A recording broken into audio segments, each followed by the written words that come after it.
안녕하세요. 안녕하세요. 네, 다산본정형외과 정형외과 전문의 권영우입니다. 저는 통증의학과 전문의 김종인입니다. 오늘은 팔꿈치 통증에 대해서 알아보도록 하겠습니다. 뭐 쉽게 닳는, 쉽게 낫는 관절은 아니잖아요. 그렇죠. 그래도 뭐 퇴행성 질환이 좀 있는 편인가요? 퇴행성 질환도 있죠. 보통 퇴행성 질환이라고 하면 보통 가장 흔한 게 내상과염 그리고 외상과염이 주로 생기게 됩니다. 그건 우리 힘줄 염증인데도 퇴행성 질환으로 생기게 돼요. 그렇죠. 보통 이제 이렇게 바깥쪽에 있는 게 외상과가 되겠고, 그 다음에 안쪽에 있는 게 내상과가 되는데, 팔꿈치에 여기 만졌을 때 툭 튀어나온 그쵸, 자리들. 네, 돌기처럼 만져지는 부위가 있는데 그걸 이제 상과라고 하고 안쪽에 있는 건 내상과, 바깥쪽에 있는 건 외상과라고 하게 됩니다. 쉽네요. 네. 근데 얘네들이 이제 보통은 손목을 움직일 때 부착되는 근육들이 이쪽에 붙어 있어요. 그래서 손목을 신전할 때 붙는 근육들이 바깥쪽에, 그리고 손목을 구부릴 때 이렇게 쓰이는 애들이 내측에 이렇게 해서 이루게 됩니다. 그래서 그 동작들을 많이 하게 되면 보통은 얘네들이 생기게 돼요. 역시 그럼 또 웨이트 트레이닝 문제가 되죠. 그렇죠. 이게 마찬가지로 손목을 보통은 많이 팔목을 이렇게 들어 올린다거나 손목을 마지막에 쥐어 짜는 동작에서 보통 이제 내상과염이라든지 이런 것들이 생기게 되죠. 그리고 특히 이 뭔가 당기는 운동들을 하게 될 때 특히 턱걸이 같은 거 하시게 되면 등 운동을 하는 거잖아요. 턱걸이 자체가. 그렇죠. 근데 운동의 초심자들 같은 경우에는 전완부를 사용하게 하면서 몸을 들어 올리려고 하거든요. 근데 전완부 자체가 이 몸을 들어 올릴 만한 큰 근육이 아니거든요. 그러다 보니까 팔꿈치 손상들이 많이 생기는 것 같습니다.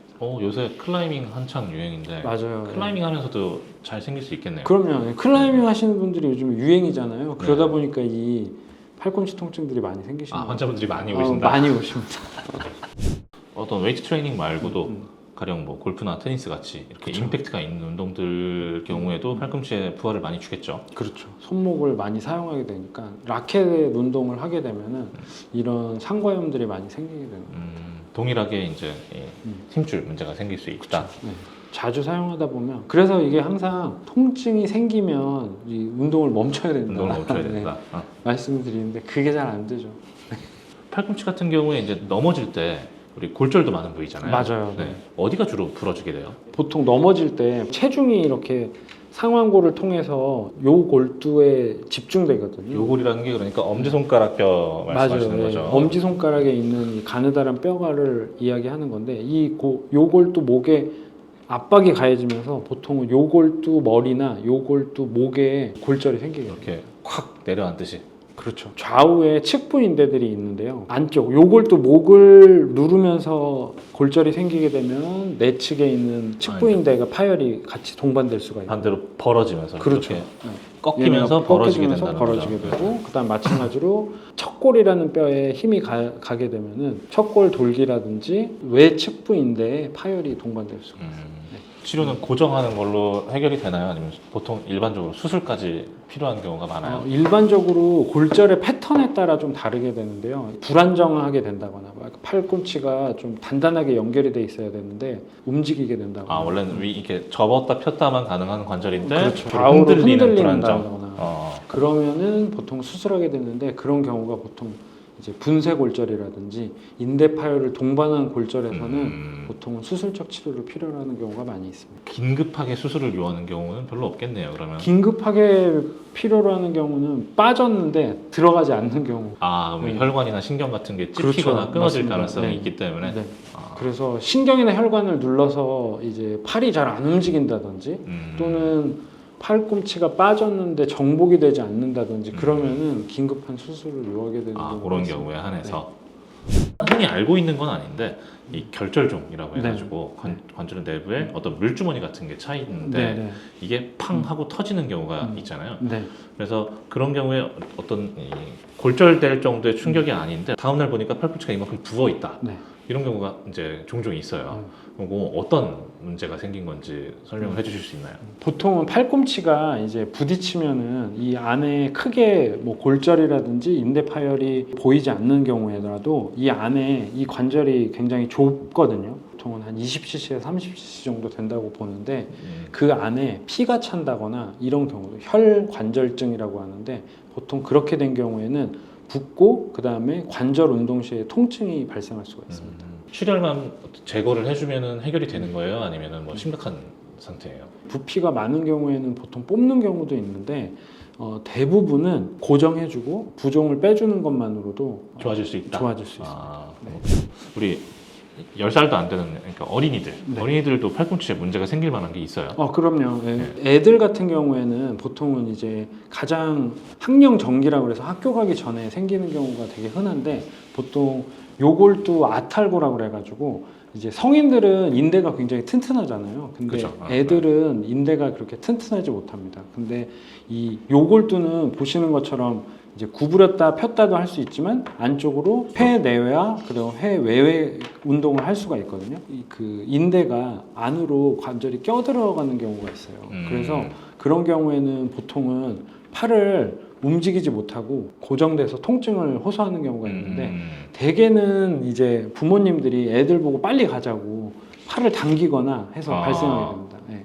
그래서 아이들은 항상 인대가 약하기 때문에 뭐 당기거나 아니면 세게 민다거나 이런 행동을 좀 최대한 자제해 주시는 게 좋습니다.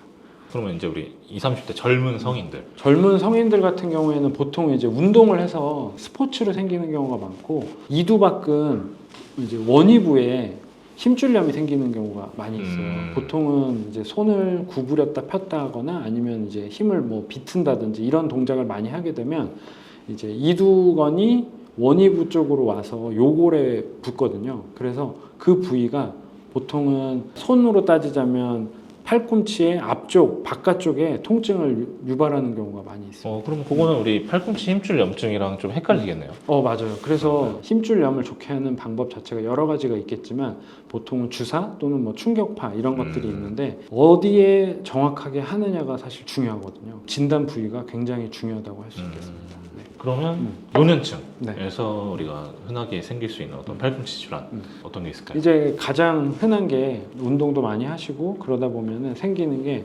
외상과염 그리고 내상과염이 있는데 이 내상과염과 외상과염은 사실은 근육이 뼈에 부착하는 부위를 보통 건이라고 하는데 그렇죠. 그 건의 파열 때문에 회복이 잘 되지 않고 근육은 운동을 많이 하고 그러다 보면은 찢어졌다가 다시 회복이 되는데 얘네들은 혈류가 좋지 않아서 회복이 잘 안 되는 특성을 가지고 있고 단단하게 부착할 수는 있지만 이제 회복이 덜 된다는 단점이 있죠. 한번 문제가 생기면 오래 간다. 잘 낫질 않습니다. 네. 네. 그러면 우리 운동을 많이 하시는 분들 누구든지 언제든지 이 힘줄 염증이 생길 수 있다는 분들 잘 낫지 않은 힘줄 염증인지 혹은 근육통인지 스스로 구별하는 데 도움이 될 만한 팁이 있을까요? 이 통증이 앞통 부위가 다 다르거든요. 네. 그래서 본인이 이제 자가 체크할 수 있는 부위는 아까 말씀드렸던 것처럼 외상과인 경우에는 안쪽에 바깥쪽에 돌기 부분 그 부분을 눌렀을 때 통증이 있다거나 그리고 내상과 같은 경우에는 안쪽에 이 앞통이 있다거나 활동을 할 때 통증이 지속된다면 일상생활에 지장이 생긴다면 꼭 병원을 방문하셔서 진료를 하는 게 진료를 좋겠다. 하시는 게 좋을 것 같습니다. 팔꿈치 통증 막 집에서 그냥 간단하게 없앨 수 있는 이 근육은 계속 수축돼 있으면은 거기 부착점에 이제 자극을 계속 유발하게 되잖아요. 그래서 크게 보면 스트레칭이 한 축이 되겠고 이완시켜주는 치료가 있겠고 그 다음에 한 부분은 그 부위를 지속적으로 이제 강화시켜주는 거죠. 스트레칭 같은 경우에는 얘네들이 이완될 수 있게 팔꿈치를 항상 펴주고 당겨주는 방향이 되겠고 그 다음에 외상가를 좀 강화시켜주는 방법은 뭐 생수통이 될 수도 있고 가벼운 덤벨? 네. 그렇죠. 한 1kg 정도 되는 아니면 네. 전화기를 들고 해도 될 것 같아요. 네, 전화기를 들고 반복적인 움직임을 통해서 반복적인 자극을 줘서 강화를 시켜주는 방향으로 하는 거죠. 자극을 어떻게 주는 걸까요? 보통은 이제 팔을 이렇게 들어 올리면 외상과가 딱 부착되는 부위를 알 수가 있는데 충격파나 이런 걸 할 때도 물리치료사 선생님들한테 설명을 해주는데 팔꿈치를 내려놓고 그 다음에 손목을 이렇게 들어 올렸을 때 보면은 올라오는 근육이 있을 거예요. 그거를 따라가서 부착되는 부위 거기가 이제 외상과가 되겠거든요. 거기에 집중을 해서 하시면 좋고요. 그리고 이제 보통은 외상과염이 생기셨을 때 보호대 같은 거를 많이 하시게 되거든요. 제가 항상 이제 보호대를 착용해라 하면은 이렇게 농구할 때 아대처럼 차고 다니시는 분들이 많은데 보통 그렇게 하시거든요. 그래서 손목을 위로 들어 올렸을 때 볼록 올라오는 부분 그 부위에 이제 압박을 해주는 거죠. 이 힘이 끝까지 전달되지 않게 그 부위를 잡아주는 거예요. 그러면은 통증이 건의 부착부까지 전달이 안 되고 그 앞에서 멈추는 거죠. 자극을 줄여서 우리 그렇죠. 이 부하를 줄여주는 겁니다. 증상 호전을 좀 만들어 볼 수 있다.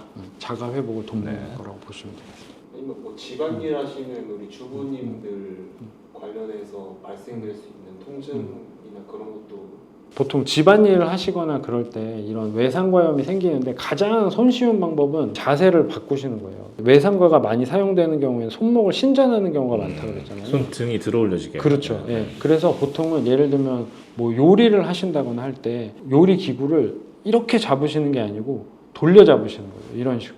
그러면은 손목을 위로 드는 게 아니고 안쪽으로 구부려 주면서 전완부의 바깥쪽 신전근의 부하를 좀 줄여줄 수가 있고 마찬가지로 내측에 문제가 생기시는 분들이 있다면 손목을 반대로. 반대쪽으로 돌려서 해주시면 내측의 부하를 줄이고 사실 외측으로 부하를 옮겨서 하실 수가 있습니다. 잡는 모양에 따라서 팔꿈치에 부하를 줄여줄 수 있다. 이런 게 가장 기본적인 팁이라고 생각하시면 될 것 같아요. 네, 오늘은 그 주관절 통증에 대해서 알아봤는데요. 저희가 여러 가지를 이야기 드렸는데 많은 도움이 되셨는지 모르겠습니다. 다음에 더 유익하고 좋은 정보를 가지고 여러분들을 찾아뵙도록 하겠습니다. 감사합니다. 감사합니다.